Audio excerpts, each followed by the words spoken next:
The Girl Who Owned a Bear. Mama had gone downtown to shop. She had asked Nora to look after Jane Gladys, and Nora promised she would. But it was her afternoon for polishing the silver, so she stayed in the pantry and left Jane Gladys to amuse herself alone in the big sitting room upstairs. The little girl did not mind being alone, for she was working on her first piece of embroidery, a sofa pillow for Papa's birthday present. So she crept into the big bay window and curled herself up on the broad sill while she bent her brown head over her work. Soon, the door opened and closed again, quietly. Jane Gladys thought it was Nora, so she didn't look up until she had taken a couple more stitches on a forget-me-not. Then she raised her eyes and was astonished to find a strange man in the middle of the room, who regarded her earnestly. He was short and fat, and seemed to be breathing heavily from his climb up the stairs.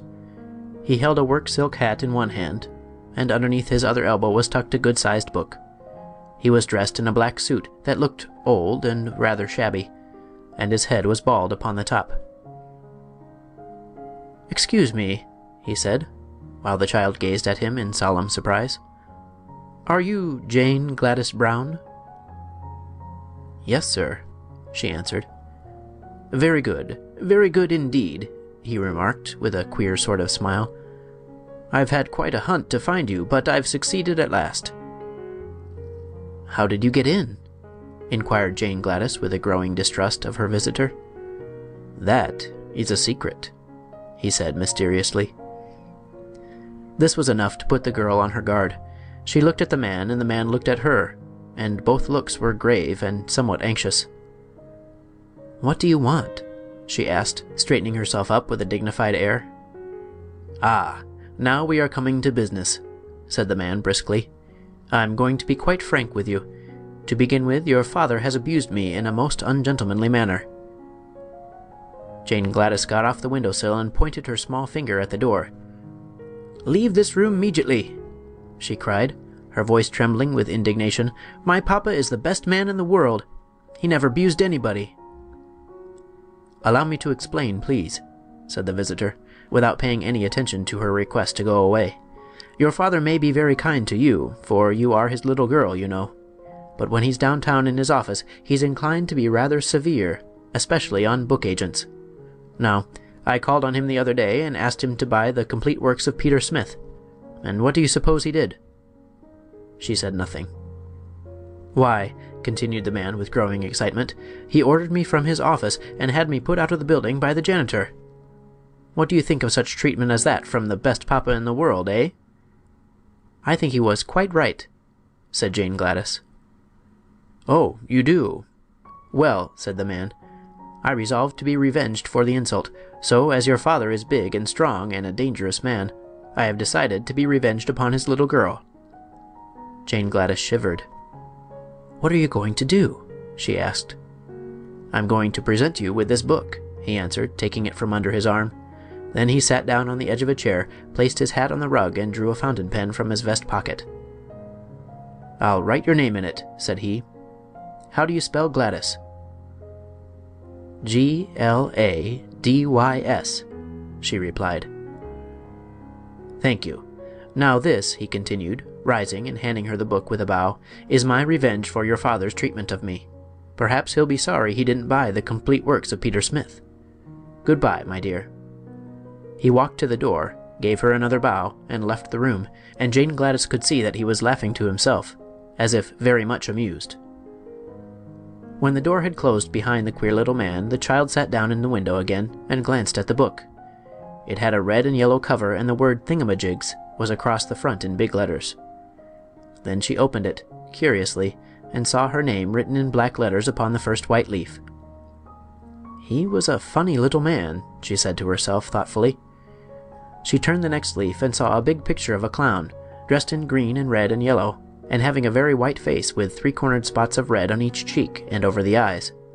While she looked at this, the book trembled in her hands, the leaf crackled and creaked, and suddenly the clown jumped out of it, and stood upon the floor beside her, becoming instantly as big as any ordinary clown. After stretching his arms and legs and yawning in a rather impolite manner, he gave a silly chuckle and said, "This is better. You don't know how cramped one gets standing so long upon a page of flat paper." Perhaps you can imagine how startled Jane Gladys was, and how she stared at the clown who had just leapt out of the book. "You didn't expect anything of this sort, did you?" he asked, leering at her in clown fashion. Then he turned around to take a look at the room, and Jane Gladys laughed in spite of her astonishment. "What amuses you?" demanded the clown. "Why, the back of you is all white," cried the girl. "You're only a clown in front of you." "Quite likely," he returned in an annoyed tone. "The artist made a front view of me. He wasn't expected to make the back of me, for that was against the page of the book." "But it makes you look so funny," said Jane Gladys, laughing until her eyes were moist with tears. The clown looked sulky and sat down upon a chair so she couldn't see his back. "I'm not the only thing in the book," he remarked crossly. This reminded her to turn another page, and she had scarcely noted that it contained the picture of a monkey, when the animal sprang from the book with a great crumpling of paper and landed upon the window seat beside her. "Hee hee hee hee hee!" chattered the creature, springing to the girl's shoulder and then to the center table. "This is great fun! Now I can be a real monkey instead of a picture of one." "Real monkeys can't talk," said Jane Gladys reprovingly. "How do you know? Have you ever been one yourself?" inquired the animal, and then he laughed loudly, and the clown laughed too, as if he enjoyed the remark. The girl was quite bewildered by this time. She thoughtlessly turned another leaf, and before she had time to look twice, a gray donkey leapt from the book and stumbled from the window seat to the floor with a great clatter. "You're clumsy enough, I'm sure," said the child indignantly, for the beast had nearly upset her. "Clumsy? And why not?" demanded the donkey with angry voice. "If the fool artist had drawn you out of perspective as he did me, I guess you'd be clumsy yourself." "What's wrong with you?" asked Jane Gladys. "My front and rear legs on the left side are nearly 6 inches too short. That's what's the matter. If that artist didn't know how to draw properly, why did he try to make a donkey at all?" "I don't know," replied the child, seeing an answer was expected. "I can hardly stand up," grumbled the donkey, "and the least little thing will topple me over." "Don't mind that," said the monkey, making a spring at the chandelier and swinging from it by his tail until Jane Gladys feared he would knock all the globes off. "The same artist has made my ears as big as that clown's, and everyone knows a monkey hasn't any ears to speak of, much less to draw." "He should be prosecuted," remarked the clown gloomily. "I haven't any back." Jane Gladys looked from one to the other with a puzzled expression upon her sweet face, and turned another page of the book. Swift as a flash there sprang over her shoulder a tawny, spotted leopard, which landed upon the back of a big leather armchair and turned upon the others with a fierce movement. The monkey climbed to the top of the chandelier and chattered with fright. The donkey tried to run and straightway tipped over on his left side. The clown grew paler than ever, but he sat still in his chair and gave a low whistle of surprise. The leopard crouched upon the back of the chair, lashed his tail from side to side, and glared at all of them, by turns, including Jane Gladys. "Which of us are you going to attack first?" asked the donkey, trying hard to get up on his feet again. "I can't attack any of you," snarled the leopard. "The artist made my mouth shut, so I haven't any teeth, and he forgot to make my claws. But I'm a frightful-looking creature nevertheless, am I not?" "Oh, yes," said the clown, indifferently. "I suppose you're frightful-looking enough. But if you have no teeth nor claws, we don't mind your looks at all." This so annoyed the leopard that he growled horribly, and the monkey laughed at him. Just then the book slipped from the girl's lap, and as she made a movement to catch it, one of the pages near the back opened wide. She caught a glimpse of a fierce grizzly bear looking at her from the page, and quickly threw the book from her. It fell with a crash in the middle of the room, but beside it stood the great grizzly, who had wrenched himself from the page before the book closed. "Now," cried the leopard from his perch, "you'd better look out for yourselves. You can't laugh at him as you did at me. The bear has both claws and teeth." "Indeed I have," said the bear in a low, deep, growling voice, "and I know how to use them too. If you read in that book, you'll find I'm described as a horrible, cruel, and remorseless grizzly, whose only business in life is to eat up little girls, shoes, dresses, ribbons, and all. And then, the author says, I smack my lips and glory in my wickedness." "That's awful," said the donkey, sitting upon his haunches and shaking his head sadly. What do you suppose possessed the author to make you so hungry for girls? Do you eat animals also?" "The author does not mention my eating anything but little girls," replied the bear. "Very good," remarked the clown, drawing a long breath of relief. "You may begin eating Jane Gladys as soon as you wish. She laughed because I had no back." "And she laughed because my legs are out of perspective," brayed the donkey. "But you also deserve to be eaten," screamed the leopard from the back of the leather chair, "for you laughed and poked fun at me because I had no claws nor teeth. Don't you suppose, Mr. Grizzly, you could manage to eat a clown, a donkey, and a monkey after you finished the girl?" "Perhaps so, and a leopard into the bargain," growled the bear. "It will depend on how hungry I am. But I must begin on the little girl first because the author says I prefer girls to anything." Jane Gladys was much frightened on hearing this conversation, and she began to realize what the man meant when he said he gave her the book to be revenged. Surely Papa would be sorry he hadn't bought the complete works of Peter Smith when he came home and found his little girl eaten up by a grizzly bear, shoes, dress, ribbons, and all. The bear stood up and balanced himself on his rear legs. "This is the way I look in the book," he said. "Now watch me eat the little girl." He advanced slowly toward Jane Gladys, and the monkey, the leopard, the donkey, and the clown all stood around in a circle and watched the bear with much interest.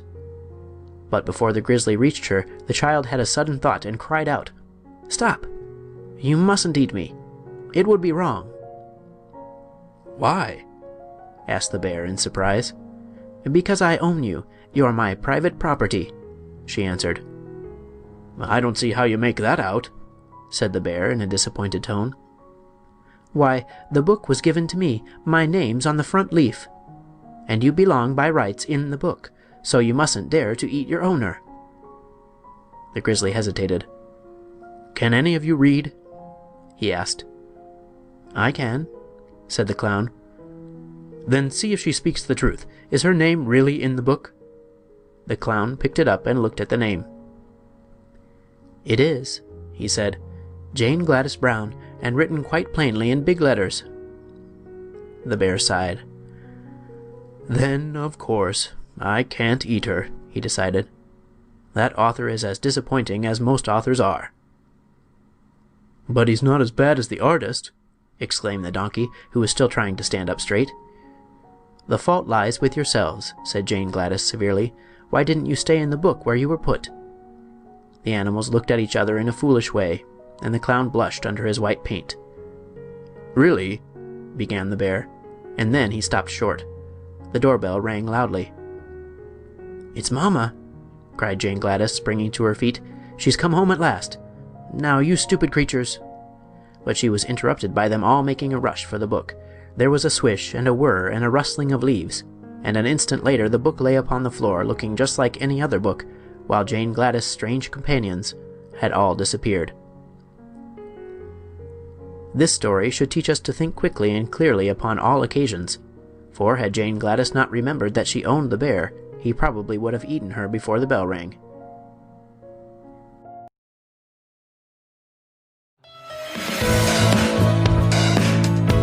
If you haven't subscribed this channel, then click on subscribe button and press the bell icon. Now you won't miss any video.